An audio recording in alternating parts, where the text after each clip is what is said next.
wabarakatuh. Halo semuanya. Kami dari kelas Indra HB kelompok 10 ingin menampilkan video mengenai logika molekuler makhluk hidup. Sebelumnya, perkenalkan, nama saya Agiata Herminiati. Adapun rekan kelompok kami, Rekan saya Destri. dan saya Indah Hadinisa. Baiklah, langsung saja kita akan menyaksikan video yang hasil dari kelompok kami. Sebelumnya terima kasih. Selamat menyaksikan. Enjoy for watching. Tujuan pembelajaran. Mahasiswa mampu menunjukkan sikap, tanggung jawab untuk memahami falsafah biokimia.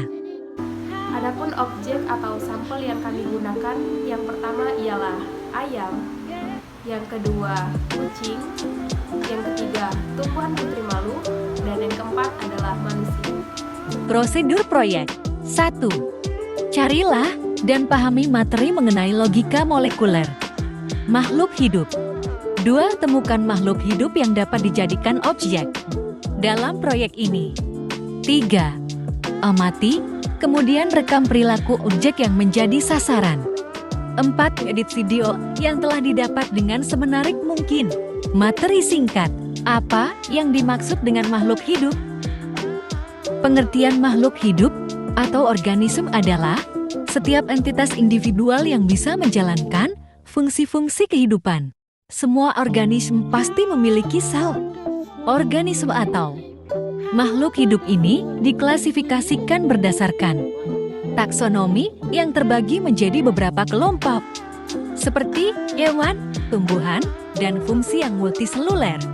Atau mikroorganisme uniseluler meliputi protista, bakteri, dan arka. Meskipun semua jenis makhluk hidup ini berbeda, namun semua jenis makhluk hidup ini mampu bereproduksi, tumbuh, dan berkembang, pemeliharaan diri, dan merespons rangsangan. Ciri-ciri makhluk hidup.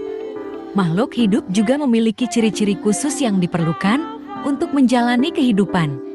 Berikut ini beberapa ciri-ciri makhluk hidup yang harus dipahami. Ciri-ciri makhluk hidup. 1. Dapat bernafas. Ciri-ciri makhluk hidup yang pertama adalah bisa bernapas. Bernapas adalah suatu proses pengambilan atau penghirupan oksigen dari lingkungan dan mengeluarkan karbon dioksida. Oksigen itulah yang digunakan untuk mengubah zat makanan menjadi energi secara kimiawi. 2. Dapat bergerak dan berpindah. Bergerak bisa diartikan sebagai aktivitas yang menyebabkan perubahan tempat atau kedudukan, baik hanya sekali maupun berkali-kali. Bergerak juga aktivitas yang dilakukan oleh makhluk untuk berpindah dari satu tempat ke tempat lainnya. 3. Membutuhkan makan dan minum. Makhluk hidup membutuhkan makanan untuk bertahan hidup. Sebagai makhluk hidup, manusia mengkonsumsi makanan untuk memenuhi kebutuhan energi dan berbagai zat yang diperlukan tubuh. 4. Dapat berkembang biak.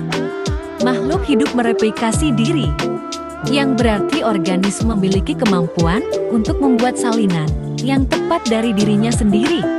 Tujuannya adalah melestarikan atau mempertahankan keberlangsungan hidup spesies makhluk hidup tersebut. 5. Dapat menerima dan menanggapi rangsangan. TPK terhadap rangsangan atau heritabilitas adalah kemampuan makhluk hidup untuk menanggapi atau merespons rangsangan, baik berupa sentuhan, cahaya matahari, air, zat kimia, suhu, dan gravitasi bumi. Jadi, dapat disimpulkan bahwa makhluk hidup memiliki ciri-ciri atau karakteristik, yaitu 1. Dapat bernafas. 2. Dapat bergerak atau berpindah tempat. 3. Membutuhkan makan dan minum. 4. Peka terhadap rangsangan. 5. Dapat berkembang biak. Video mengenai materi logika molekuler makhluk hidup. Mohon maaf